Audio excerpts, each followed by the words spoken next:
एक समय की बात है, मुंबई जैसे बड़े शहर में राजेश्वरी नाम की महिला अपने बेटे वीर के साथ रहती थी, जिसकी शादी रानी नाम की लड़की से करवा दी गई थी। वीर उनके घर में कमाने वाला इकलौता व्यक्ति था, लेकिन जिस एरिया में वो रहा करते थे वहाँ के पुरुषों की थोड़ी अलग सोच थी, जिनका मानना था कि घर की महिलाओं को बिना गलती के भी अपने पतियों की मारपीट सहन कर लेनी चाहिए। और उस एरिया के पुरुषों की यही बात राजेश्वरी और रानी को बिल्कुल भी पसंद नहीं थी, जिसकी वजह से रानी और राजेश्वरी मासूम वीर को काबू में रखते थे, जिन्हें डर था कि कहीं वीर भी उन पुरुषों की तरह ना हो जाए। इसलिए अब दोनों ही सास बहुओं ने वीर पर कई तरह की बंदिशें भी लगा दी थी। जब वीर उनकी बात नहीं मानता था तो उसे अपनी पत्नी और अपनी माँ की मारपीट भी सहन करनी पड़ती थी।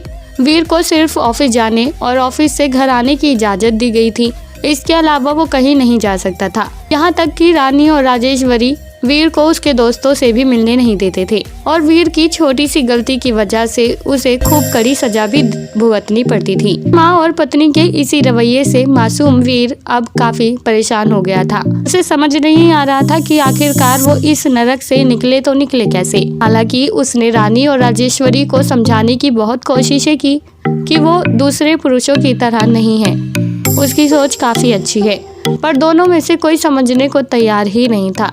तभी एक दिन वो फैसला करता है कि वो अपनी माँ और पत्नी की सोच बदल कर ही रहेगा, जिसके लिए एक दिन वीर ने सख्ती दिखाते हुए अपनी माँ और पत्नी पर रौब जमाया और उन्हें डांट फटकार कर घर से निकाल दिया। अब रानी और राजेश्वरी दोनों ही बेघर हो गई थी और आस पड़ोस का माहौल देखकर वो किसी से मदद भी नहीं मांग सकती थी।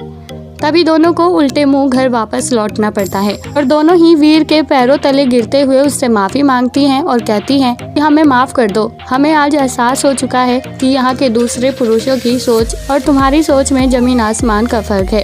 हमने तुम्हारे साथ जो कुछ किया वो बहुत गलत था और हम उसके लिए बेहद ज्यादा शर्मिंदगी महसूस कर रहे हैं। हो सके तो प्लीज हमें माफ कर दो, लेकिन इस तरह से हमें बेघर मत करो।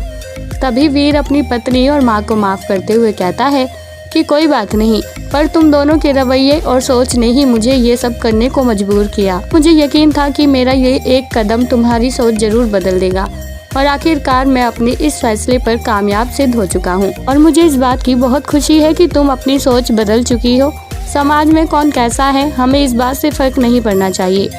हमें सिर्फ ये सोचना चाहिए कि हम जो दूसरे के साथ कर रहे हैं क्या वो सही है। इसी तरह वीर अपनी पत्नी और माँ को अपना लेता है और तीनों एक बार फिर साथ रहने लगते हैं। तो दोस्तों, कैसी लगी आपको आज की हमारी ये कहानी? आप हमें कमेंट बॉक्स में कमेंट करके ज़रूर बताएं और साथ ही ऐसी और मज़ेदार कहानियाँ सुनने के लिए आप हमारे चैनल को सब्सक्राइब करना ना भूलें।